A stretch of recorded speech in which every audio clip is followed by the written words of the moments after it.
Hello and welcome to the third video in the series.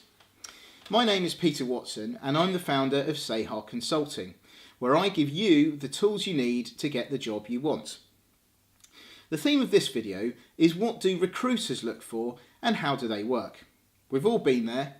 You're working through your contacts for leads, you've approached some companies directly, and then you've decided to approach some recruiters. Some prefer to be called headhunters because it sounds more rugged and grrr. Anyway, whatever you want to call them, they are an important part of any job search. I've been a candidate myself on many occasions and I've been a recruiter for 3 different companies. So here are some tips on how to get the most out of this particular avenue. Simply put, recruiters are looking for the perfect candidate who fits the job description perfectly. Recruitment is a highly competitive and fast-moving business, and, as the cliche goes, there are no prizes for second place, especially if there's only one role going. They don't want to waste time putting candidates forward who stray too far away from the job description, especially in the early stages of the candidate search, because the client is paying for the services of a specialist to get the right candidate quickly. It is important to remember the golden rule that recruiters only get paid for successfully getting their candidate the job. They are therefore highly incentivised to be as ruthless as possible in the time spent searching for that candidate. With this in mind, recruiters tend to look for the following 3 things.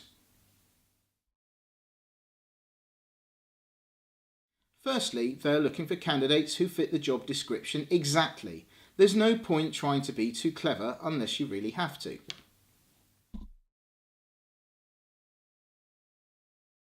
Secondly, the recruiter is looking for candidates who won't let them down. If you've got a bit of a reputation for turning up late at interviews, coming across badly in interviews, or just plain being annoying and/or high maintenance, then you're going to be further down the pecking order when the opportunities come in.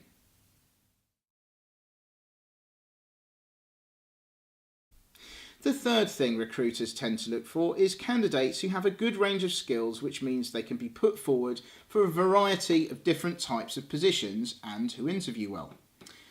So now we know what they are looking for. How do you maximise your chances of getting that call from the recruiter? 2 things really. Firstly, you've got to make sure that the CV you submit to job sites and recruiters has all the right buzzwords for the job you're looking for. This way, you will appear in more searches. It sounds obvious, but not everyone does it as well as they should do. The second thing is that you should develop a good relationship with good recruiters. There are legions of recruiters out there, but unfortunately, they are not all good. When you do find one who is, however, they can be worth their weight in gold. They can give you valuable insights into what is going on in your target market and be a great ally in your campaign overall. The development of a good relationship with a good recruiter is really important, and there are a few things I would suggest to help you. No, you don't have to take your clothes off. What I mean here is that you should be as honest and open as possible with a recruiter. Tell them the real reasons for your job moves, what you really want to do in your career, and give them as much colour as reasonably possible on what you've done in your career, but do it as succinctly as possible. Recruiters, like some farmers, are not big fans of ramblers. If you ramble on to them, chances are you will probably ramble in an interview. Also, recruiters hate surprises. If you leave it until an interview with one of their prized clients to mention something shocking, like you got sacked from your last role for punching your boss in the face, this would be bad. As a result of this, the client will at least give the recruiter a major talking to over the phone. They may even lose the client. Remember, this is the client who is someone who pays them. So by burning their clients, you are potentially cutting off a revenue stream for them. Either way, the recruiter is going to be less inclined to want to work with you again. The main thing is you need to mention any potentially negative factors beforehand, and then they can be dealt with effectively. Generally speaking, negative factors are best mentioned to the recruiter in person. If you go overboard with negatives in a phone conversation, you may come across as a bit of a disaster. Anyway, the recruiter should know the client well and can therefore advise you more accurately on how to deal with a potentially tricky situation. I'm sure you are most of the time, but be friendly, reasonable and helpful. Being a recruiter can be a tough gig, and the last thing they need is to have the time being leached away with awkward candidates. Having said that, I would caution you against being too friendly and accommodating, because recruiters are past masters at getting information from you whilst at the same time giving little or nothing away themselves. My top advice to you is, before you call a recruiter, write down what you want to get from the call and make sure you get it. By this, I mean treat the interview with the recruiter as you would an actual interview.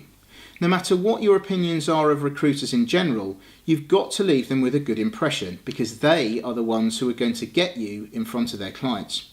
They'll only have their experience to go on when the client asks them why they're recommending you for the interview, so make sure you give the right impression. Having said that, the interview with a recruiter is generally a more relaxed affair than the more formal actual interview, so don't get too nervous about it. That's all for the video clip, I'm afraid.